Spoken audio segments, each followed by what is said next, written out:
You don't have a speaking problem.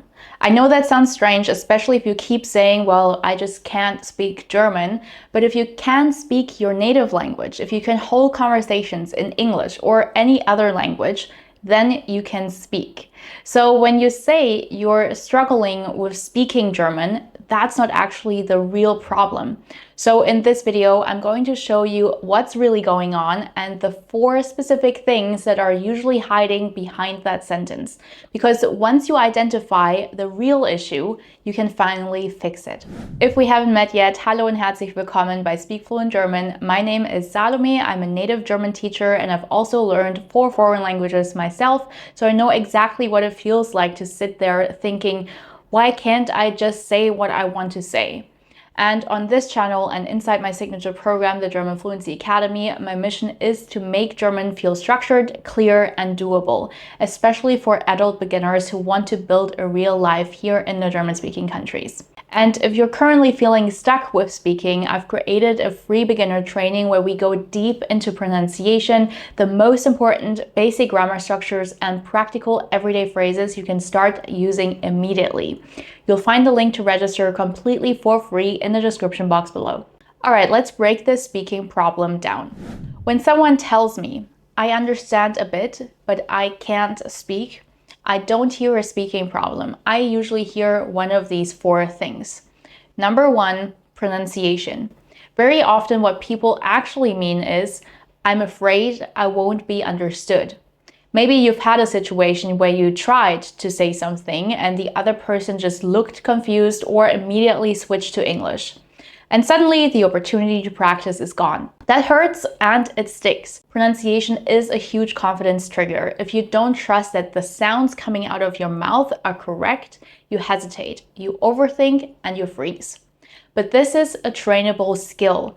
Most beginners were simply never properly shown how German sounds are formed, how rhythm works, how sentence melody changes meaning, and once pronunciation improves, confidence improves almost automatically. And how do I know? It's because I've worked with over hundreds of students inside the German Fluency Academy, and one of the first things we'll work on together is their pronunciation, and it has really skyrocketed their confidence in terms of their conversational skills. So let me show you 3 pronunciation elements that make a massive difference for beginners. Number 1, long and short vowels.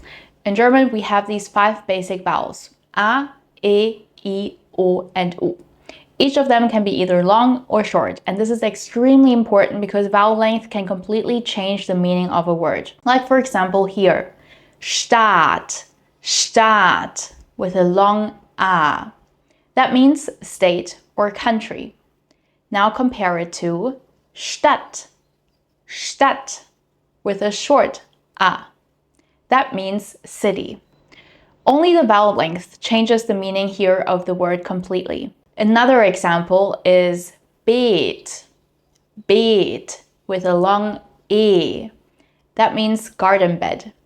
Now with a short e, it becomes bet, bet, meaning bed. Again, same consonant sounds, different vowel length, different meaning. There are so many more minimal pairs like this in German, and one simple rule for beginners is if the vowel is long, stretch it clearly. If it's short, keep it clipped and precise. Number 2 is word stress. Another very common thing people underestimate is word stress. In German, where you place the emphasis inside a word really matters.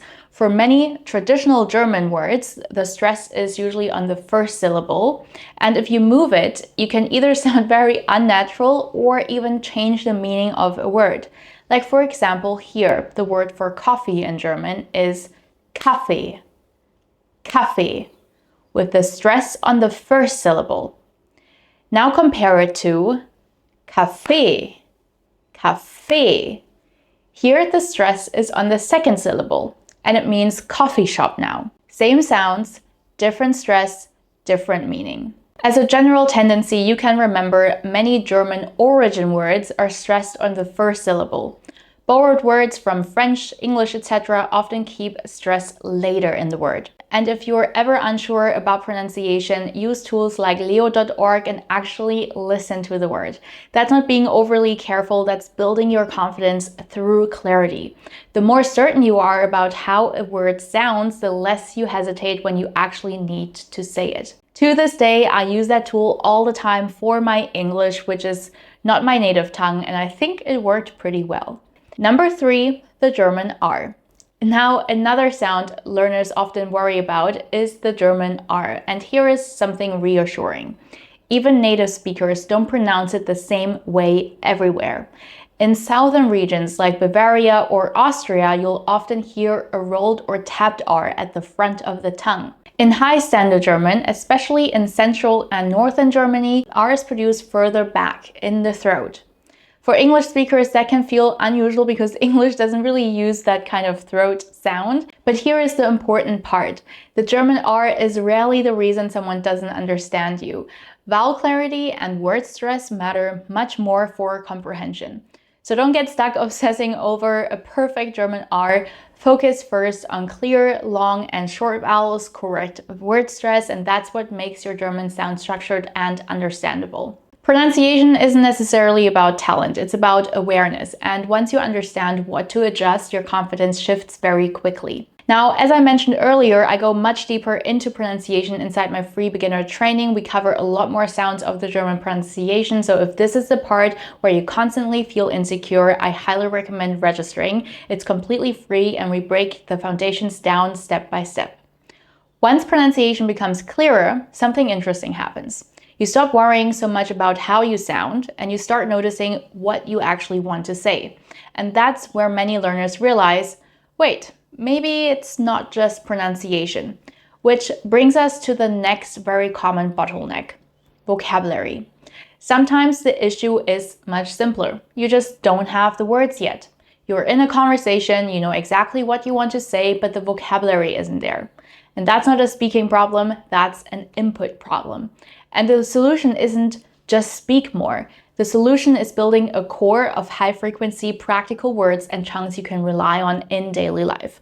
Not random textbook or app vocabulary, but things like ordering food, asking for help, giving simple explanations, reacting naturally. When you have ready-made chunks available, speaking becomes assembling and not inventing from scratch. But here is where many learners go wrong. They try to learn vocabulary without a system. Inside my program, we actually focus heavily on science-based memorization techniques. One of the most powerful ones is spaced repetition. Spaced repetition means reviewing a word right before your brain is about to forget it.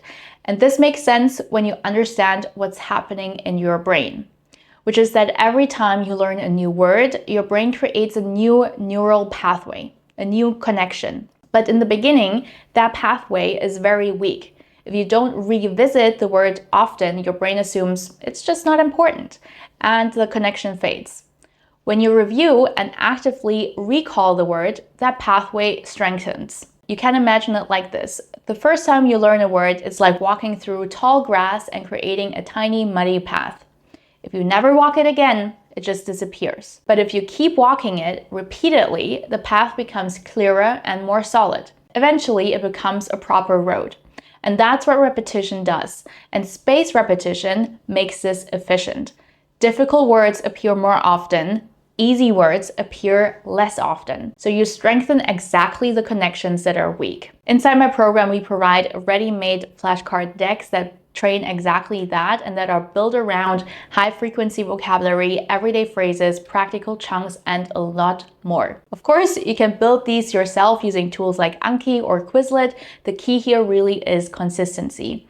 Vocabulary training is like going to the gym. You don't build muscle by just thinking about lifting the weights, you build muscle by doing the reps. And the same thing here. The more often you actively retrieve a word, not just recognize it, the more automatic it becomes. And when vocabulary becomes automatic, it finally shows up in the exact moment you need it.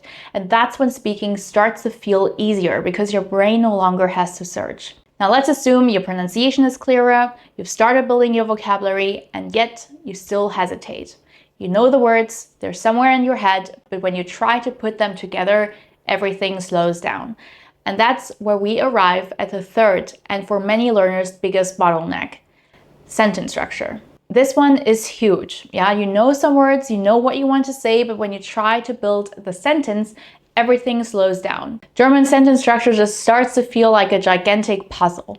Where does the verb go? Why does the word order change? What's happening with the articles? And while you're mentally rearranging the pieces, the conversation has already moved on.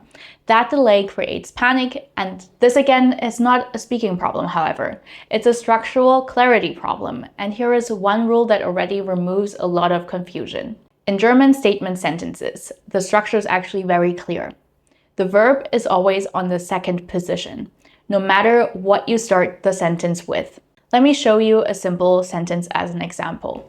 I learn German. Ich lerne Deutsch. That feels easy, right? Because it mirrors exactly what's going on in English. But now let's add a time phrase. In the morning, I learn German. In English, we just add the time phrase at the beginning and then keep the rest the same. But in German, we don't. We must keep the verb in position 2. So it actually becomes Am Morgen lerne ich Deutsch. In the morning, learn I German, because the verb stays second. So once you really internalize this rule, many sentences suddenly become much easier to construct because you're no longer guessing where should what piece go. You're following a framework, and frameworks reduce hesitation. Another concept that overwhelms beginners is prepositions, and honestly, they are difficult even for advanced learners, not just beginners, to be very honest.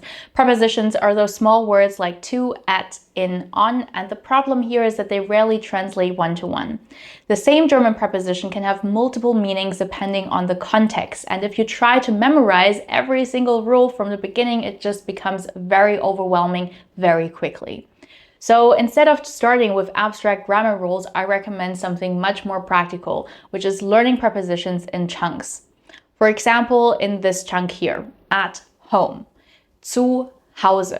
Don't overanalyze it as what does zu mean and why is it not in? Why is it Hause instead of house? Just learn it as zu Hause, as one unit. So you can say, for example, am Wochenende bleibe ich zu Hause. On the weekend, I stay at home. If you start dissecting zu, you'll quickly realize it can also mean to, like in Ich gehe zu Anna, or towards, or it can be attached to verbs, and so much more. And there will be a time to understand all these rules and concepts, but early on, you want usable building blocks, sentence frameworks, prepositional chunks, reusable structures, because when you stop inventing sentences word by word and start plugging words into patterns you already know, speaking speeds up dramatically. And once your pronunciation is clearer, once your vocabulary is stronger, once your sentence structures feel familiar, there is one final layer that determines whether you actually open your mouth. Because even if you technically can say it, you still might not. And that's where we arrive at the fourth pillar: confidence. As adults, we are harsh critics. We are afraid of sounding stupid, making mistakes, being judged, not being taken seriously, and this is all very normal. I think every single language learner goes through this phase of feeling all these feelings. But instead of trying imperfectly, we just stay quiet. We then label it with, I can't speak German. But often you can. You're just filtering yourself. As I said, I've experienced this in every language I've learned. Especially with English, to be honest. The overthinking, the mental spiral, the self-doubt. And here is what I can tell you now after going through this whole process. Confidence doesn't come from waiting until you're ready. It comes from collecting small wins. Inside my program, we actually focus heavily on collecting everyday interactions, aka wins, because that's where real confidence is built. You're building evidence that you can actually do this. For example, one of our students, Anka, had been with us for just 10 days, and she suddenly found herself in a situation where a German couple was lost and asked for directions. And she handled the entire interaction in German. Not perfectly, but clearly and successfully. Another student, Leah, started with ordering her matcha at a coffee shop in German.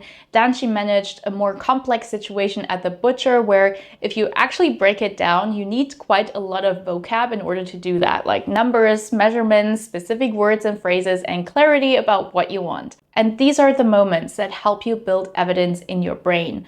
I can do this. And the evidence slowly replaces the old belief of I can't speak German. So the next time you catch yourself saying, I'm struggling with speaking German, pause and ask yourself, is it pronunciation? Is it vocabulary? Is it sentence structure? Or is it confidence? Or maybe it's a mix of all of these things.